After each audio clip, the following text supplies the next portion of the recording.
സൗരയൂഥത്തിലെ അത്ഭുതങ്ങൾ തേടിയുള്ള യാത്രയിൽ ഇന്ന് നമുക്ക് ചൊവ്വയുടെ വിചിത്ര ഉപഗ്രഹമായ ഫോബോസിനെ അടുത്തറിയാം.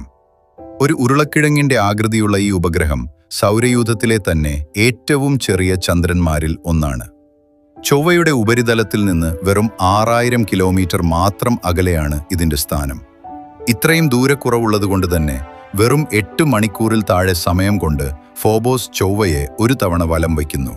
അതായത് ചൊവ്വയിൽ നിന്ന് നോക്കിയാൽ ഒരു ദിവസം തന്നെ 3 തവണ ഫോബോസ് ഉദിച്ചുയരുന്നത് കാണാം. ഫോബോസിലെ ഏറ്റവും പ്രധാനപ്പെട്ട കാഴ്ച 9 കിലോമീറ്റർ വീതിയുള്ള സ്റ്റിഗ്നി ക്രേറ്റർ എന്ന ഭീമാകാരമായ ഗർത്തമാണ്. ഒരിക്കലൊരു വലിയ ഉൽക്കാപതനം നടന്നതിന്റെ അടയാളമാണിത്. എന്നാൽ ഫോബോസിന്റെ ഭാവി അല്പം അപകടത്തിലാണ്.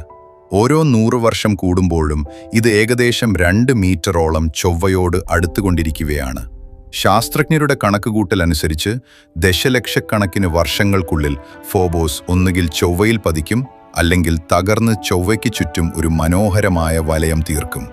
വിചിത്രവും നിഗൂഢവുമായ ഈ ഉപഗ്രഹത്തെക്കുറിച്ച് കൂടുതൽ പഠിക്കാനുള്ള തയ്യാറെടുപ്പിലാണ് ലോകമെമ്പാടുമുള്ള ബഹിരാകാശ ഏജൻസികൾ.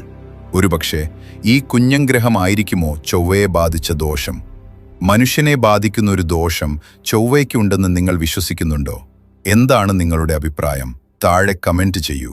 കൂടുതൽ വീഡിയോകൾക്കായി ഈ ചാനൽ സബ്സ്ക്രൈബ് ചെയ്യൂ.